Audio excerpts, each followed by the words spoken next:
So as we all know, Netflix's Avatar live action adaptation came out a little while ago, and most fans have given it mixed reviews. Some love it, some hate it, and definitely many more people love it than hate it, unlike the Shyamalan movie, but most fans feel like it was just okay or meh. This isn't because it was all round bad, not at all. Instead, it's because despite some of the great moments and touches, it didn't come remotely close to the spirit or the execution of the original, and in some places, especially during the middle, it just fell flat. There was just something off. In this video, I'll present a short video essay on why I believe this is the case, and why the legendary show which is Avatar: The Last Airbender simply cannot be properly adapted into a live action performance. So be sure to smash the like and subscribe buttons and let's get into it. So first up, we need to talk about the budget, since I honestly think this is a surprising part of the problem. Netflix's live action adaptation was reported to cost an estimated $15 million per episode, meaning that it cost a whopping $120 million for the whole season. The entirety of The Last Airbender's original cartoon was animated by South Korean studios,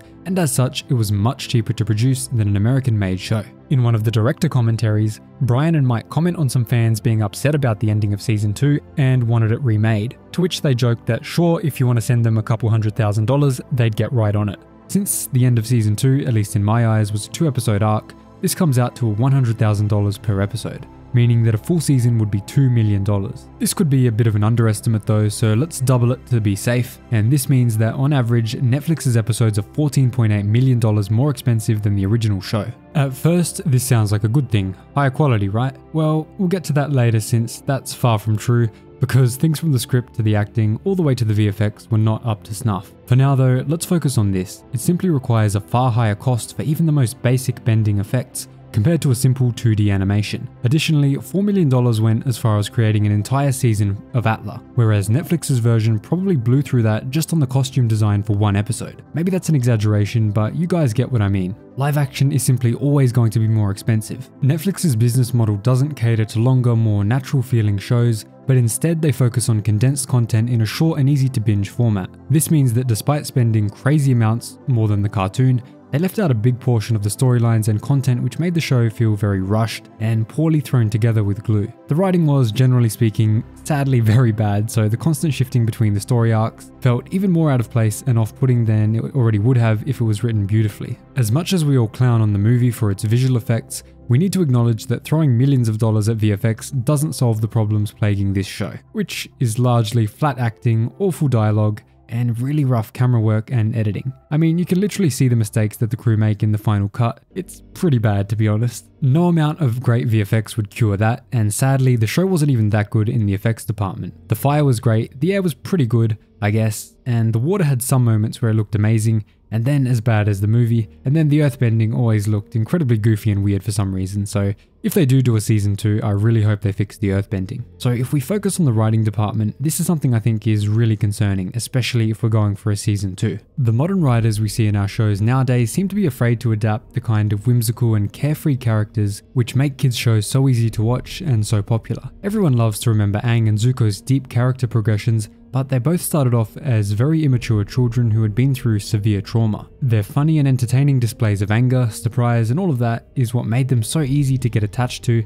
especially for young kids who were watching the show. And it's only way after this that those deep arcs came through and developed over the season. The Netflix adaptation seems to believe that this is largely impossible. Other than Sokka and Iroh, it seems everyone's pretty one-dimensional, which is ironic since it's meant to be a show for more mature fans, the Netflix version. Don't get me wrong, I love a gritty and dark show, but this adaptation treats the characters like they're only good at one thing: Iroh, tea, and solving Zuko's daddy issues. Sokka, laughingstock addicted to female validation. Katara wants to fight because she's a woman. Aang, willing to invalidate and hurt his friends because he's a big boy who needs to be alone. In the cartoon, all of these descriptions were also true, but there was another side, or even multiple sides to each character. Yes, Sokka craved validation, but he also changed the way he saw the world around him when he found reason to have confidence in himself. Yes, Aang did shut out his friends and accidentally hurt them, but he eventually learned that he is his own person, a unique avatar, and that if he does everything right, he can succeed in having friends and even a family while still saving the world. But all of this is either entirely absent in the Netflix adaptation,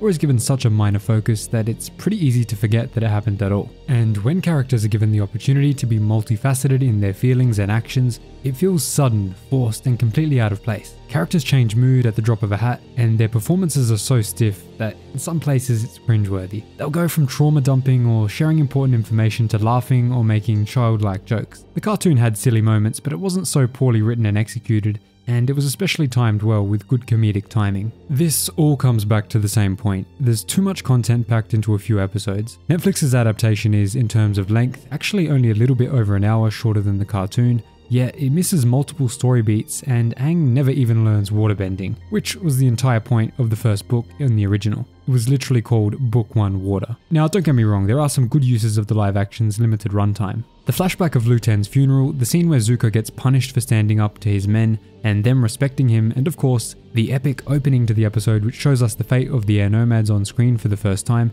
these were all incredible additions to the story. However, there's a lot more poor usage of the limited time than there is good usage. There are so many scenes padded unnecessarily despite feeling rushed, and their handling of the arcs that they've chosen to mix together was very lackluster. All of this next to the fact that the show treats the audience like small children despite trying to be made for a mature audience. There are so many times that the show explains things to us which we just saw happen, or dumps a ton of plot onto us about what's going to happen, and then we see it happen in the actual scene. A lot of people accuse this show of being tell don't show instead of show don't tell, but actually it's so much worse. It's show and tell. Such an awful way to go about things, and incredibly damaging to the enjoyability of the show, especially in those middle episodes. Characters will show some discomfort and then we'll get told that they're upset. Something terrible will happen and then we'll get told that something terrible has happened. We see a vision of something awful about to happen, and then multiple times we get reminded of it both visually and through dialogue. It's just so weird and badly written. Although we get the rare glimpse into what happened 100 years ago, what more often happens is the character saying, "Hey, remember that time 100 years ago?"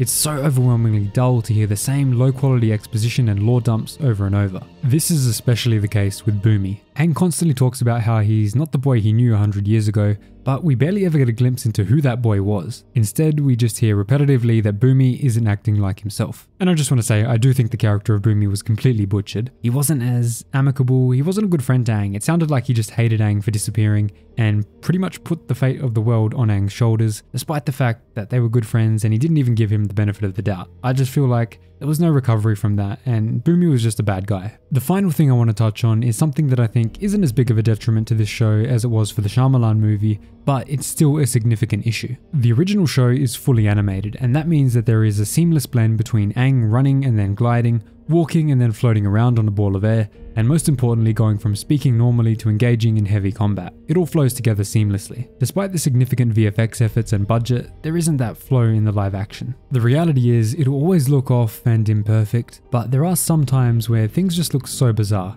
The earthbending is the best example of this. It always looks goofy, but there are also times that Katara's water moves so softly, but when it hits an enemy, they go flying feet backwards. It feels like there was either very little thought that was put in on set as to making it easy for the VFX team to blend their effects work, or the VFX team just sucks at their jobs and didn't make things to fit into the scene, but I don't think it was that. I'm pretty sure the VFX team behind this show were pretty talented, as we can see at other points in the series. Either way, it's a pretty poor job and it heavily impacts on the quality and enjoyability of the fight scenes. This is our second attempt at a live action storytelling and bending in the Avatar universe, and unfortunately both have largely been failures, which don't hold a spark to the original show, let alone holding a candle to it. Don't get me wrong, I honestly didn't think that the live action was an abomination to the franchise like the movie was. It just happens that alongside some great stuff, there's a lot of bad or awful stuff to accompany it, and I wanted to love it, but I was cautious, and I'm glad that I didn't get my hopes up too much, because the fundamental issues behind this show really hindered what could have been an amazing project. And these fundamental issues really need to be fixed if we ever want a second or third season to be decent. I mean, season 1 was already super condensed, and Aang hasn't even learned waterbending,